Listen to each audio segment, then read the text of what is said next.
ನಮಸ್ಕಾರ. ನನ್ನ ಹೆಸರು ಡಾಕ್ಟರ್ ಭರತ್ ಚಂದ್ರ. ಇವತ್ತಿನ ವಿಡಿಯೋ ಕರ್ನಾಟಕ ಬಜೆಟ್ 2022 ಮುಖ್ಯಾಂಶಗಳು. ತಪ್ಪದೆ ನೋಡಿ. ಕರ್ನಾಟಕದ ಎಲ್ಲ ಪ್ರಜೆಗಳು ಈ ಮಾಹಿತಿಯನ್ನು ಪಡೆದಿರಬೇಕು. ಕರ್ನಾಟಕದ ಮುಖ್ಯಮಂತ್ರಿ ಬಸವರಾಜ ಬೊಮ್ಮಾಯಿ ಅವರು 2022-23 ಬಜೆಟ್ ಅನ್ನು ಕರ್ನಾಟಕ ಅಸೆಂಬ್ಲಿಯಲ್ಲಿ ಇವತ್ತು ಮಂಡನೆ ಮಾಡಿದ್ರು. ಇದು ಮುಂದಿನ ವರ್ಷ ಎಲೆಕ್ಷನ್ ಬರೋದ್ರಿಂದಾಗಿ ಈ ಸರ್ಕಾರದ ಕೊನೆಯ ಬಜೆಟ್. ಮತ್ತೆ ಹಿಂದಿನ ದಿನಗಳಲ್ಲಿ ನಾವು ನೋಡಿದ ಹಾಗೆ ರಾಜ್ಯದ ಬಜೆಟ್ ಇಂದಾಗಿ ನಮ್ಮ ಫೈನಾನ್ಸಸ್ಗೆ ಅಷ್ಟೊಂದು ದೊಡ್ಡ ಎಫೆಕ್ಟ್ ಆಗೋದಿಲ್ಲ. ಯಾಕಂತಂದ್ರೆ ದೇಶದ ಬಜೆಟ್ ಬಹಳ ಇಂಪಾರ್ಟೆಂಟ್. ಆದರೆ ರಾಜ್ಯದ ಬಜೆಟ್ ಇಂದಾಗಿ ನಮ್ಮ ಲಿವಿಂಗ್ ಸ್ಟ್ಯಾಂಡರ್ಡ್ ಇಂಪ್ರೂವ್ ಆಗ್ಬೋದು. ಮತ್ತೆ ಇನ್ಫ್ರಾಸ್ಟ್ರಕ್ಚರ್ ಡೆವಲಪ್ಮೆಂಟ್ ಆದ್ರೆ ನಮ್ಮ ಜೀವನ ಒಂದಷ್ಟು ಸುಗಮ ಆಗ್ಬೋದು. ಈ ವರ್ಷದ ಬಜೆಟಿನ ಗಾತ್ರ 2.60 lakh crores ಮತ್ತು ಕಳೆದ ವರ್ಷ ಇದ್ದದ್ದು 2.43 lakh crores. ಈಗ ಕರ್ನಾಟಕದ ಬಜೆಟ್ 2022 ಮುಖ್ಯಾಂಶಗಳನ್ನು ನಿಮ್ಮ ಮುಂದೆ 20 ಪಾಯಿಂಟ್ಗಳಲ್ಲಿ ನಾವು ಸಂಕ್ಷಿಪ್ತವಾಗಿ ಇಡ್ತಾ ಇದ್ದೇವೆ. ಮೊದಲನೇದ್ದು, ಈ ಬಜೆಟ್ ಇಂದಾಗಿ ಯಾವುದೇ ಹೊಸ ತೆರಿಗೆಯನ್ನು ಜನರಿಗೆ ವಿಧಿಸಿಲ್ಲ. ಯಾಕಂದ್ರೆ ಈಗಷ್ಟೇ ಕೋವಿಡ್ ಇಂದ ಜನ ಚೇತರಿಕೆಯನ್ನು ಪಡೀತಿದ್ದಾರೆ. ಎರಡನೆಯದ್ದು, ಪೆಟ್ರೋಲು ಮತ್ತು ಡೀಸೆಲ್ ಬೆಲೆ ಮೇಲಕ್ಕೆ ಹೋಗ್ತಾ ಇಲ್ಲ. ಈಗ ಹೇಗಿದೆಯೋ ಹಾಗೆ ಮುಂದುವರಿಯುತ್ತೆ. ಮೂರನೇದ್ದು, ಮೇಕೆದಾಟು ಪ್ರಾಜೆಕ್ಟಿಗಾಗಿ ಸರ್ಕಾರ 1,000 ಕೋಟಿಯನ್ನು ಮೀಸಲಾಗಿ ಇಟ್ಟಿದ್ದಾರೆ.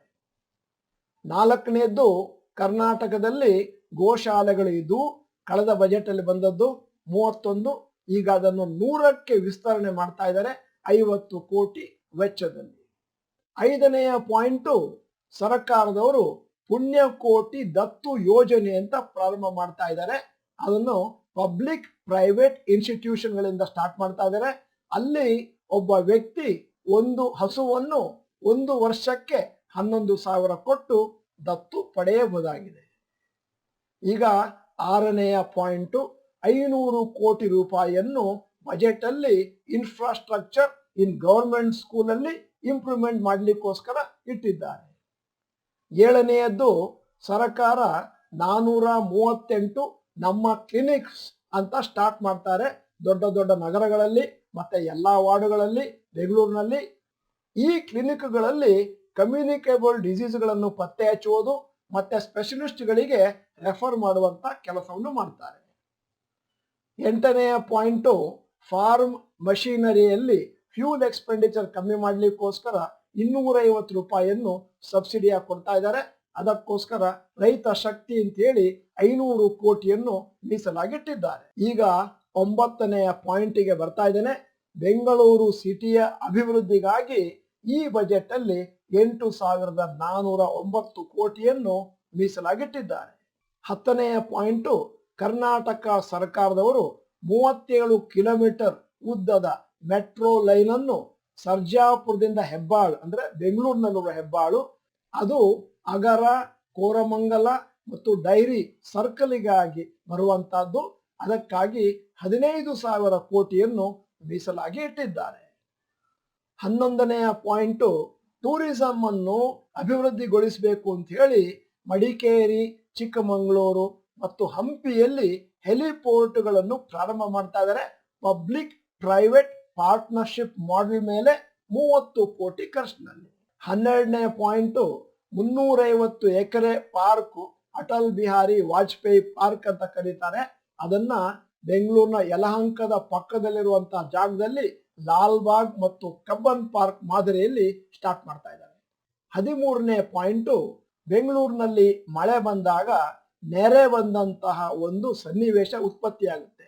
ಆದ್ದರಿಂದ 1,500 ಕೋಟಿಯನ್ನು ಸ್ಟಾರ್ಮ್ ವಾಟರ್ ಡ್ರೈನ್ಗಳಿಗಾಗಿ ಖರ್ಚು ಮಾಡ್ತಾ ಇದ್ದಾರೆ. 14ನೆಯ ಪಾಯಿಂಟು, ಜಯದೇವ ಹಾಸ್ಪಿಟಲ್ನ ಒಂದು ರೀಜನಲ್ ಸೆಂಟರ್ ಅನ್ನು ಹುಬ್ಳಿಯಲ್ಲಿ ಪ್ರಾರಂಭ ಮಾಡ್ತಾ ಇದ್ದಾರೆ. ಕಾರ್ಡಿಯೋ ವ್ಯಾಸ್ಕ್ಯುಲರ್ ಡಿಸೀಸ್ಗಳನ್ನು ಟ್ರೀಟ್ಮೆಂಟ್ ಕೊಡ್ಲಿಕ್ಕಾಗಿ. 15ನೆಯ ಪಾಯಿಂಟು, ಬಡ ವಿದ್ಯಾರ್ಥಿಗಳಿಗಾಗಿ ಮೆಡಿಕಲ್ ಕಾಲೇಜಿಗೆ ಹೋಗ್ಲಿಕ್ಕೆ ಅವರಿಗೆ ಸಲೀಸಾಗ್ಲಿ ಅಂತ ಹೇಳ್ಬಿಟ್ಟು ಸರ್ಕಾರದವರು ನೀಟ್ ಎಕ್ಸಾಮ್ಸಿಗೆ ಕೋಚಿಂಗ್ ಅನ್ನು ಪ್ರತಿಯೊಂದು ತಾಲೂಕಿನಲ್ಲೂ ಕೂಡ ಪ್ರಾರಂಭ ಮಾಡ್ತಾ ಇದ್ದಾರೆ. 16ನೆಯ ಪಾಯಿಂಟ್, ಮುಂಬರುವ all India Kannada literacy meeting ಅದೇನು ಹಾವೇರಿ ನಡೀತಾ ಇದೆ, ಅಲ್ಲಿ ಕನ್ನಡದ ಭಾಷೆ ಅಭಿವೃದ್ಧಿ ಮತ್ತು ಕಲ್ಚರ್ನ ಅಭಿವೃದ್ಧಿ ಮಾಡಲಿಕ್ಕೋಸ್ಕರ 20 ಕೋಟಿಯನ್ನು ಮೀಸಲಾಗಿಟ್ಟಿದ್ದಾರೆ. 17ನೆಯ ಪಾಯಿಂಟು, ಕಿದ್ವಾಯಿ ರೀಜನಲ್ ಕ್ಯಾನ್ಸರ್ ಸೆಂಟರ್ನ ಒಂದು ಬ್ರಾಂಚ್ ಅನ್ನು ಬೆಳಗಾವಿಯಲ್ಲಿ ಓಪನ್ ಮಾಡ್ತಾ ಇದ್ದಾರೆ 50 ಕೋಟಿ ವೆಚ್ಚದಲ್ಲಿ. ಮತ್ತೆ 89 ಕೋಟಿಯನ್ನು ಮೈಸೂರಿನ KR ಹಾಸ್ಪಿಟಲ್ನ ಅಭಿವೃದ್ಧಿಗಾಗಿ ಇಟ್ಟಿದ್ದಾರೆ. 1000 ಕೋಟಿಯನ್ನು ಹೊಸದಾಗಿ ರಾಮನಗರದಲ್ಲಿ Rajiv Gandhi university of health sciences ಅದರ ಕ್ಯಾಂಪಸ್ ಅನ್ನು ಪ್ರಾರಂಭ ಮಾಡಲಿಕ್ಕೋಸ್ಕರ ಗ್ರಾಂಟ್ ಮಾಡಿದ್ದಾರೆ.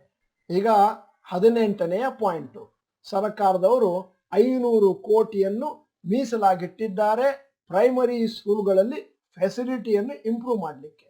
19ನೆಯ ಪಾಯಿಂಟು, ಬೆಳಗಾವಿ, ಹುಬ್ಳಿ ಧಾರವಾಡ, ಕಲಬುರಗಿ, ಮಂಗಳೂರು, ಮೈಸೂರಿನಲ್ಲಿ ಮಲ್ಟಿ ಸ್ಟೋರಿ ಹಾಸ್ಟೆಲ್ಗಳನ್ನು ವಿದ್ಯಾರ್ಥಿಗಳಿಗಾಗಿ ಕಟ್ತಾ ಇದ್ದಾರೆ. ಮತ್ತೆ ಪ್ರತಿಯೊಂದು ಕಾಂಪ್ಲೆಕ್ಸ್ ನಲ್ಲಿ ಕೂಡ 1000 ವಿದ್ಯಾರ್ಥಿಗಳು ವಾಸ ಮಾಡಬಹುದು. ಈಗ 20ನೆಯ ಪಾಯಿಂಟು ಮತ್ತು ಕಡೆಯ ಪಾಯಿಂಟ್, ಸದ್ಯಕ್ಕೆ ಕರ್ನಾಟಕ ಸರ್ಕಾರದ ವರದಿಗಳ ಪ್ರಕಾರ ಸರ್ವಿಸ್ ಸೆಕ್ಟರು 9.2% ಗ್ರೋತ್ ನ ಕಾಣ್ತಾ ಇದೆ. ಇಂಡಸ್ಟ್ರಿಯಲ್ ಸೆಕ್ಟರ್ 7.4%, ಅಗ್ರಿಕಲ್ಚರಲ್ ಸೆಕ್ಟರ್ 2.2%, ಮತ್ತೆ ಕರ್ನಾಟಕದ GDP ಕಳೆದ ವರ್ಷಕ್ಕೆ ಹೋಲಿಕೆ ಮಾಡಿದ್ರೆ 9.5% ಅಭಿವೃದ್ಧಿಯನ್ನು ಕಾಣ್ತಾ ಇದೆ. ಸದ್ಯಕ್ಕೆ ಮೇಲು ನೋಟಕ್ಕೆ ನೋಡಿದ್ರೆ ಕರ್ನಾಟಕದ ಬಜೆಟ್ ಬಹಳ ಚೆನ್ನಾಗಿದೆ.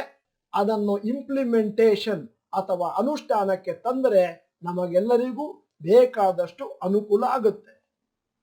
ಆದರೆ ಸರ್ಕಾರಕ್ಕೆ ಸವಾಲು ಇರುವುದು ಅದನ್ನು ಹೇಗೆ ಅನುಷ್ಠಾನಕ್ಕೆ ತರುವುದು. ಎಂದಿನಂತೆ ಈ ವಿಡಿಯೋದ ಕೊನೆಗೆ ನಾನೊಂದು ಪ್ರಶ್ನೆ ಕೇಳ್ತಾ ಇದ್ದೇನೆ. ನಮ್ಮ ಸಮೀಕ್ಷೆಗಾಗಿ ಕರ್ನಾಟಕದ ಬಜೆಟ್ ಅನ್ನು ನೀವೀಗ ಅರಿತುಕೊಂಡ್ರಿ.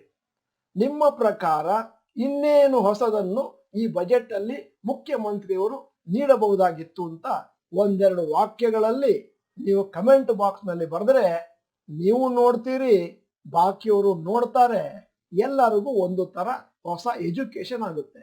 ಆದ್ದರಿಂದ ತಪ್ಪದೆ ಕಮೆಂಟ್ ಮಾಡಿ. ನೀವು ಡಾಕ್ಟರ್ ಭರತ್ ಚಂದ್ರ ಚಾನೆಲ್ ಮೆಂಬರ್ ಅಲ್ಲದಿದ್ರೆ ಇದೀಗ ಸಮಯ, ಸಬ್ಸ್ಕ್ರಿಪ್ಷನ್ ಬಟನ್, ಬೆಲ್ ಐಕಾನ್ ಒತ್ತಿ. ಮುಂದಿನ ಸತಿ ವಿಡಿಯೋ ಡೈರೆಕ್ಟ್ ಆಗಿ ನಿಮಗೆ ಬರುತ್ತೆ.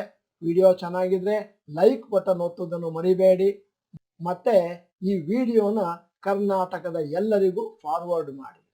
ಈ ವಿಡಿಯೋನ ಸಂಪೂರ್ಣವಾಗಿ ನೋಡಿದ್ದಕ್ಕೆ ಧನ್ಯವಾದಗಳು. ನಮಸ್ಕಾರ.